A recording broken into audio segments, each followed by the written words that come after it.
Hello everyone, and welcome to Geopolitical Trends, where truth matters. Do you all remember the NATO summit in Vilnius, Lithuania last year? It was in July, between July 11th through the 12th, and how largely the mainstream media focused the narrative at that time on Ukraine's NATO membership, which was delusional anyway. But behind the headlines, another significant story about another meeting that was taking place and was largely unnoticed.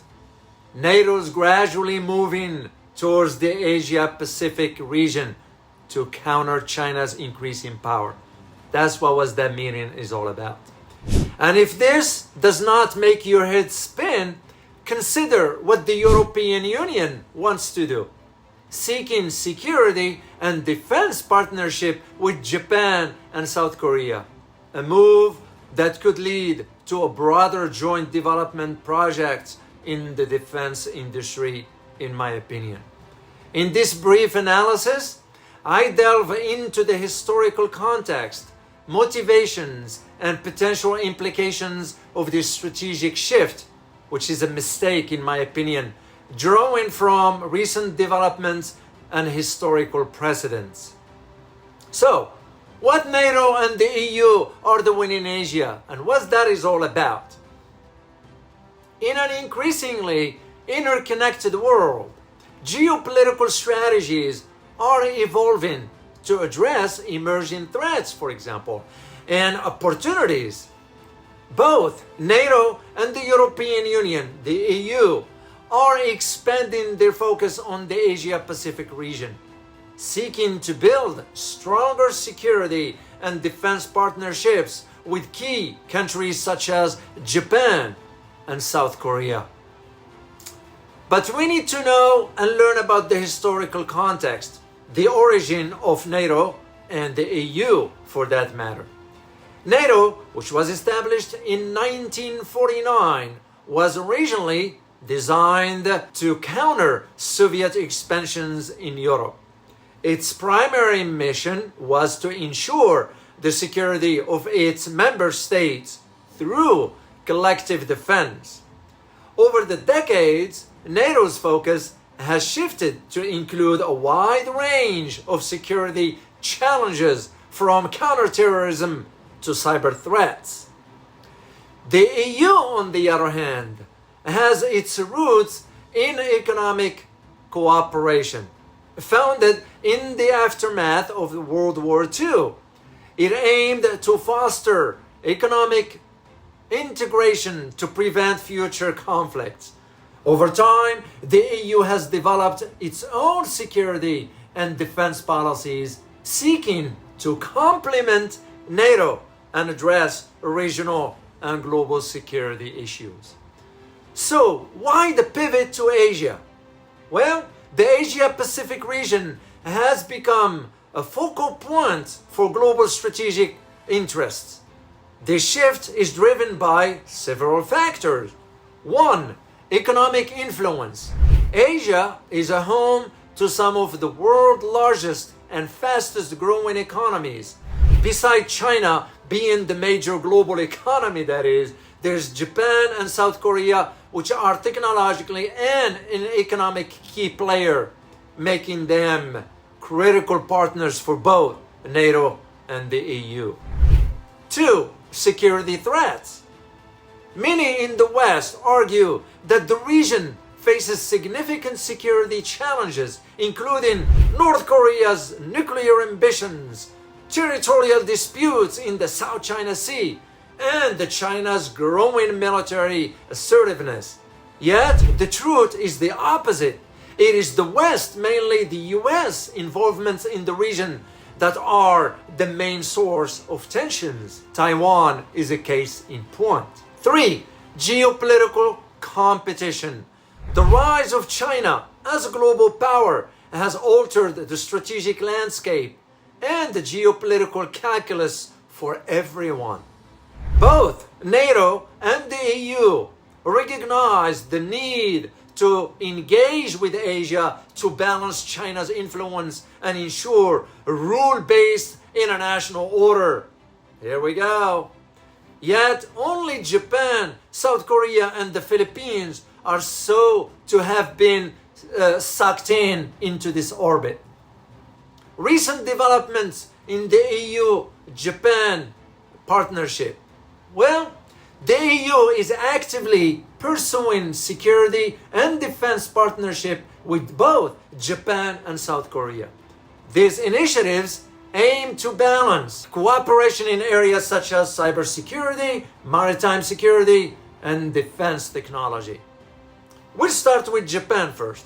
Well, the EU and Japan have been strengthening their strategic partnership through A, EU-Japan Strategic Partnership Agreement, and B, the Economic Partnership Agreements. These agreements cover a wide range of issues from trade to security cooperation. Joint military exercises and intelligence sharing are also on the agenda, which signal to me a deepening of defense ties. What about South Korea? Well, similar to Japan, South Korea has been engaging with the EU to bolster security cooperation. This includes collaborations in defense, technology, counterterrorism, and yes, cyber defense. The EU-South Korea Framework Agreement provides a foundation for this partnership, promoting peace and stability in the region. Yeah, that's what they say. What about NATO's role in Asia? Well, NATO's engagement in Asia has been more cautious but steadily increasing. Traditionally focused on the North Atlantic region, NATO eagerness now that security and global interlinked. Whoever thought, since the main mission of NATO was to counter the Soviet Union. Now the USSR ceases to exist, so why does NATO still exist? I ask. NATO partnership with Japan, South Korea, Australia, and New Zealand suggest, in my opinion, that Asia will be the next conflict theater. And here is the key: strategic dialogue. Interestingly, NATO has established platforms for so-called strategic dialogue with its Asian partners, addressing shared security concerns and exploring areas for cooperation. These dialogues are crucial for building trust and ensuring coordinated responses to threats. Yet, if this strategic concept stated by carrying NATO, ensuring purpose and nature to counter USSR, so why is NATO going all the way to Asia for? The implications for global security. Well, the expansion of NATO and the EU influence in Asia has significant implications for global security. One, enhanced deterrence. Strengthening partnership with Japan and South Korea enhances deterrence against regional threats, particularly from North Korea and China. A united front can prevent aggression and maintain stability. What NATO is doing is creating an enemy, China that is, in Asia, to justify its presence there. Two, technological advancements. Collaboration in defense technology and cybersecurity can lead to significant advancements befitting all parties involved. Joint research and development efforts can address emerging threats and improve defense capabilities.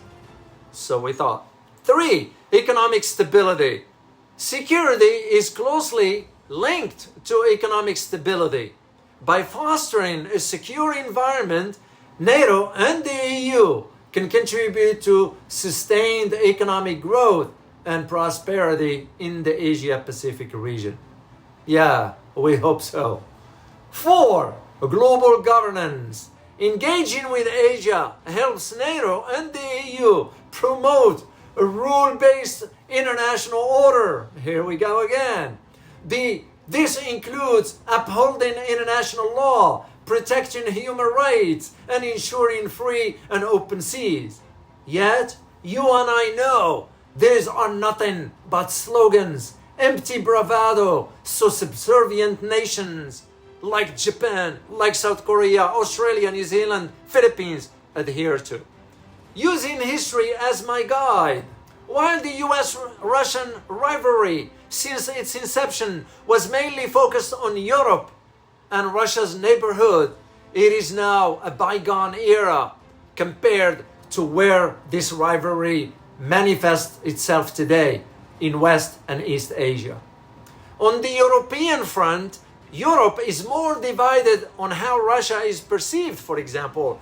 More division exists today than it did a few decades ago. Today, the US-Russian geopolitical rivalry is driven by the reality of a NATO alliance that has gone too far, right up to Russia's doorsteps. What does the West expect? That Russia will open its arm and welcome NATO advancements with open arms? As a matter of fact, when NATO extended the invitation to Montenegro, a country the size of Connecticut, with little to contribute to NATO's overall defense capabilities, I questioned the rationale for such a decision. I believe the NATO alliance and the West, for that matter, knew how Russia will react. Moscow issued warning statements of a military nature. This should come as no surprise.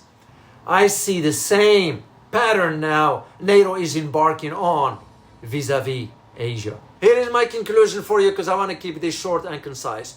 The move by NATO and the EU to strengthen their presence in Asia marks a significant shift in global security strategy.